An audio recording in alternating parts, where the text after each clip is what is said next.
Hello everyone, welcome back to Mentors Academy. So today is the 22nd of September 2025, and as always we'll take up the most important current affairs from the Hindu, the Indian Express, PIB and other trusted sources, explained in detail with background, key points and also UPSC relevance. So let's begin by revising yesterday's MCQs first. The first question was, with reference to CAG of India, consider he is appointed by the President under Article 148. His reports are examined by the Public Accounts Committee. He holds office for 6 years or till age 65, whichever earlier. Which of the following are correct? 1 and 2 only, 2 and 3 only, 1 and 3 only, 1, 2 and 3. So the correct answer to this question is option D, 1, 2 and 3. He is appointed by the President under Article 148 and his reports are examined by the Public Accounts Committee, and also he holds office for 6 years or till age 65, whichever is earlier, right? Second question was, which of the following are correctly matched? Puga Valley Geothermal Energy, Paradip Eastern Coastal Port, RUPPs, recognized political parties. 1 and 2 only, 2 and 3 only, 1 and 3 only, 1, 2 and 3. So the correct answer to this question is option A, 1 and 2 only. So Puga Valley, it is geothermal energy site. Also Paradip is Eastern Coastal Port, but RUPPs are recognized, like registered unrecognized political parties. They are not recognized, so this is wrong. So yeah, let's move to today's key headlines. The headlines include: 1. Supreme Court ruling on Anand Marriage Act, Sikh marriage rights and legal debate. India elected as the member of Interpol Asian Committee at 25th Asian Regional Conference. WTO report 2025, AI to boost trade by nearly 40% by 2040. Union Minister Ashwini Vaishnav unveiled logo and flagship initiatives for India AI Impact Summit 2026.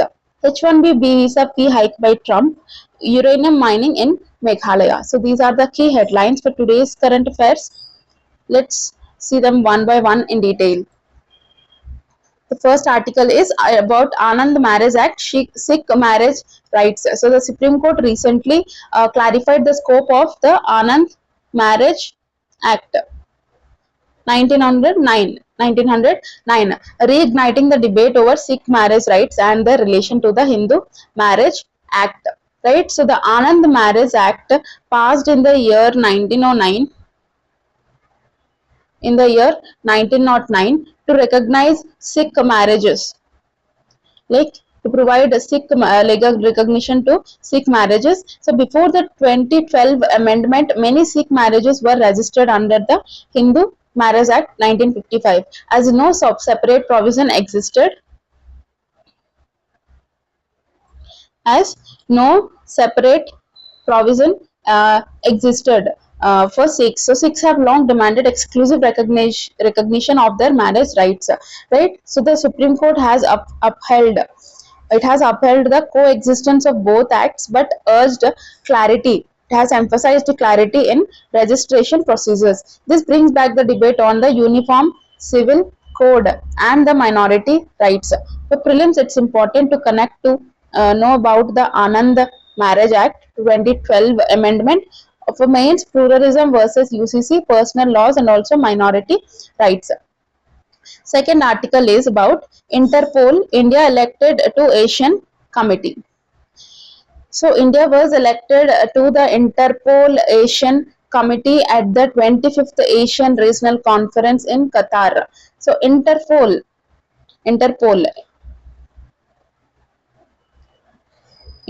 which stands for International Criminal Police Organization. It was founded in the year 1923, headquartered in Lyon, France.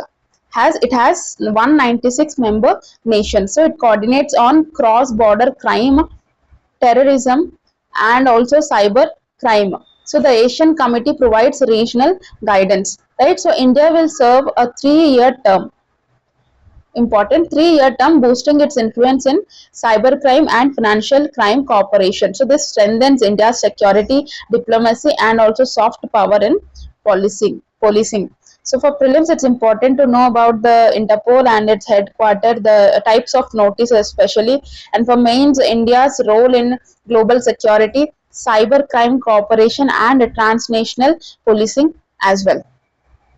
So the next article is about WPO report, World Trade Organization report 2025 AI and trade boom. A new WTO report projects that artificial intelligence could increase global trade by 40% by 2040. Very important statistics for you. Note this data somewhere. You must use these kind of data in your mains answers. That will like fetch you more like one mark extra, right? You'll have an edge over others. So WTO, World Trade Organization, it was set up in the year 1995 with headquarters in Geneva. It regulates international trade. So AI in trade applications include predictive analytics, supply chain optimization, e-commerce, customs or automation are transforming this trade logistics, right? So AI will, it will cut, it will reduce the trade cost, speeds up customs, and also makes supply chains more efficient. So but risks include widening the digital divide between developed and developing nations. So WTO urged global AI trade rules to ensure fair access to everyone. For prelims, it's important to know about the basics of WTO and its headquarter. For mains, AI in economy, trade reforms, India's digital trade strategy, right? The next article is also linked to artificial intelligence. India AI Impact Summit 2026 logo and initiatives launched. So Union Minister Ashwini Vaishnav unveiled the logo and key initiatives for the India AI Impact Summit 2026. So India launched the India AI mission, very important, India AI mission in the year 2024 with 10,300 crore for AI innovation in healthcare, agriculture and governance. So initiative include an AI ethics framework, India AI compute capacity, national AI compute capacity, and also AI skilling programs. So the aim is to position India as a global AI hub by 2030. Very important. For prelims, it's important to know in detail about the India AI mission, and for mains, artificial intelligence in development, ethics and technology, and Atmanirbhar Bharat in artificial intelligence. The next article is about H-1B visa fee hike, a Trump policy. So the Trump administration announced a hike in H-1B visa fees impacting Indian IT companies. Right. So H-1B, what is this H-1B visa exactly? Right, it is a US work visa for skilled professionals, and India accounts for nearly 70% of its beneficiaries. Very important data. So fee hikes have been a recurring issue tied to domestic politics in the US. So here these increased costs will hit Indian IT firms, especially those reliant on on-site workers. This may encourage firms to move operations back to India or nearshore hubs, and this decision will revive debates on brain drain and talent mobility as well. For prelims, it's important to know about the basics of H-1B visa, and for mains, the India-US relations, issues of migration, and the IT sector challenges. Right. So for prelim, yes, that's it. So next article is about uranium mining in Meghalaya, an important one again. So this is last article of today's news. So like uranium mining in Meghalaya is back in debate due to local opposition. Right. So India here, very important, India has about 2% of global uranium reserves with major deposits in Jharkhand, Meghalaya and Andhra Pradesh, right? Uh, Especially in the Meghalaya's Domasiat and Wakhin regions, right, areas. So uranium is vital for nuclear power and strategic needs, but mining faces resistance due to tribal land rights and ecological concerns. So local communities here oppose mining due to displacement and environmental risks. and the government here is focusing more on imports from Kazakhstan, Canada, and Australia. The issue reflects the conflict between energy security and sustainability. Right, so for prelims, it's important to know about important uranium sites in India, and for mains, link this to energy security versus environmental concerns and tribal rights in mining. Right, so these are today's key articles, and we have let's test your knowledge with the two prelims model MCQs. First question is, consider the following: Domiasyat uranium deposit, Saduguda uranium mining site, Naveli bauxite deposit. Which of the above are correctly matched? 1 and 2 only, 2 and 3 only, 1 and 3 only, 1, 2 and 3. Second question is, with reference to Anand Marriage Act, consider: 1. It was originally enacted in the year 1909 to recognize Sikh marriages. After 2012 amendment, separate registration for Sikh marriages was enabled. It applies equally to Hindu, Sikh, Jain and Buddhist marriages. Which are correct? 1 and 2 only, 2 and 3 only,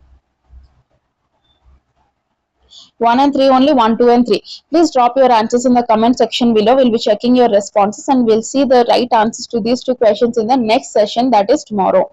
Right? We also have two main questions for you to practice answer writing. The first question is, critically evaluate the impact of H-1B visa policy shifts in the US on India's IT sector and skilled migration.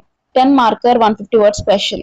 Second question is, uranium mining in India often faces environmental and social opposition. Discuss how India can balance energy security with sustainable mining practices. 15 marker, 250 words question. Please practice these two questions to improvise your mains answer writing. So that's it from my side. This is the end of today's current affairs session. So we discussed Supreme Court rulings, India's election to Interpol, WTO projections on AI and trade, and the AI summit. Also, the India AI Summit, US visa policy, and uranium mining debates. Each of these is highly relevant for your competitive exam journey. So, if you found this session useful and valuable, please don't forget to share, and subscribe to Mentors Academy for more detailed such lectures. So, always remember, every news item is not just a headline but a potential exam question. Right, so the way you connect it to the syllabus makes all the difference. So keep revising daily, stay consistent and trust the process. Step by step you are building the foundation for success. Right, so thank you again for turning in today. I'll see you tomorrow with in another session. Until then, keep practicing, have consistency, have a good day you all.